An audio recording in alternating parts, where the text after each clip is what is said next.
नमस्कार दोस्तों, धार्मिक तथ्य में आपका स्वागत है। दोस्तों, आज हम बताएंगे कि क्यों भगवान श्री कृष्ण ने एकलव्य का वध किया था।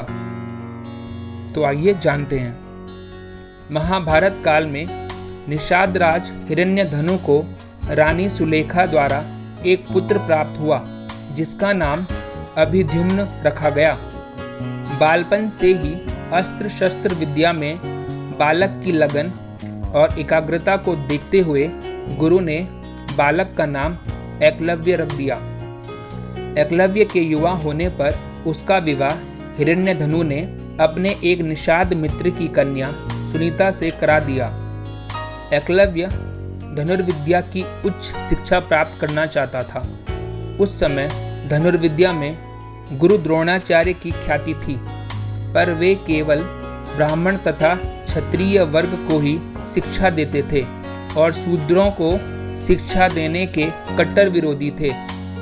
महाराज हिरण्यधनु ने एकलव्य को समझाया कि द्रोणाचार्य तुम्हें शिक्षा नहीं देंगे, पर एकलव्य ने पिता को मनाया कि उनकी शस्त्र विद्या से प्रभावित होकर गुरु द्रोणाचार्य स्वयं उसे अपना शिष्य बना लेंगे। पर एकलव्य का सोचना सही नहीं था। द्रोण ने एकलव्य को आश्रम से भगा दिया। एकलव्य हार मानने वालों में से नहीं था और बिना शस्त्र शिक्षा प्राप्त किए वह घर वापस लौटना नहीं चाहता था। इसलिए एकलव्य ने वन में गुरु द्रोणाचार्य की एक प्रतिमा बनाई और धनुर्विद्या का अभ्यास करने लगा। शीघ्र ही उसने धनुर्विद्या में निपुणता प्राप्त कर ली। एक बार द्रोणाचार्य अपने शिष्यों और एक कुत्ते के साथ उसी वन में गए। उस समय एकलव्य धनुर्विद्या का अभ्यास कर रहे थे। कुत्ता एकलव्य को देख भौंकने लगा। कुत्ते के भौंकने से एकलव्य की साधना में बाधा पड़ रही थी, अतः उसने बाणों से कुत्ते का मुंह बंद कर दिया।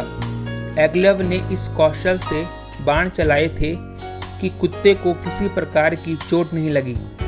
कुत्ता द्रोणाचार्य के पास भागा। द्रोण और शिष्य ऐसी श्रेष्ठ धनुर्विद्या देखकर आश्चर्य में पड़ गए।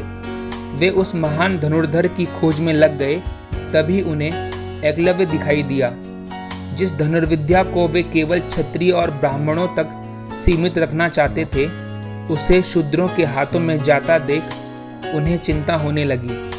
तभी उन्हें अर्जुन को संसार का सर्वश्रेष्ठ धनुर्धर बनाने के वचन की याद आई। द्रोण ने एकलव्य से पूछा, तुमने यह धनुर्विद्या किससे सीखी? तो एकलव्य बोला, आचार्य आपसे। और फिर एकलव्य ने द्रोण की मिट्टी की बनी प्रतिमा की ओर इशारा किया। द्रोणाचार्य ने एकलव्य से गुरु दक्षिणा में एकलव्य के दाएं हाथ का अंगूठा मांगा। एकलव्य ने अपना अंगूठा काटकर गुरु द्रोणाचार्य को अर्पित कर दिया। कुमार एकलव्य अंगूठे के बलिदान के बाद पिता हिरण्यधनु के पास चला गया। एकलव्य अपने साधनापूर्ण कौशल से बिना अंगूठे के भी धनुर्विद्या में दक्षता प्राप्त कर लेता है। पिता की मृत्यु के बाद एकलव्य श्रृंगबेर राज्य का शासक बनता है।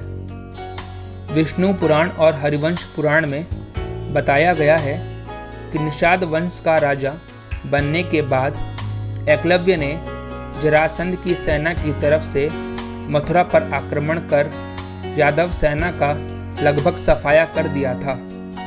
यादव वंश में हाहाकार मचने के बाद जब श्री कृष्ण ने दाहिने हाथ में महज 4 उंगलियों के सहारे धनुष बाण चलाते हुए एकलव्य को देखा, तो उन्हें इस दृश्य पर विश्वास ही नहीं हुआ।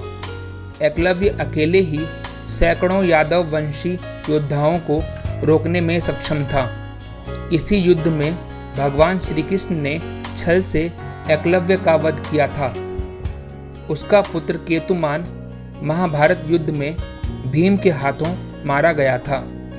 जब युद्ध के बाद सभी पांडव अपनी वीरता का बखान कर रहे थे, तब श्री कृष्ण ने अपने अर्जुन प्रेम की बात कबूली थी। श्री कृष्ण ने अर्जुन से स्पष्ट कहा था कि तुम्हारे प्रेम में मैंने क्या क्या नहीं किया है। तुम संसार के सर्वश्रेष्ठ धनुर्धर कहलाओ इसके लिए मैंने द्रोणाचार्य का वध करवाया, महापराक्रमी कर्ण को कमज़ोर किया और ना चाहते हुए भी तुम्हारी जानकारी के बिना भील पुत्र एकलव्य को भी वीरगति दी, ताकि तुम्हारे रास्ते में कोई बाधा न आए। तो दोस्तों, इस वीडियो में इतना ही। अगर आपको ये वीडियो अच्छा लगा हो तो इसे लाइक करें, शेयर करें एंड प्लीज़ सब्सक्राइब करना ना भूलें। हम आपके लिए ऐसी ही वीडियोज़ लेकर आते रहेंगे। नमस्कार।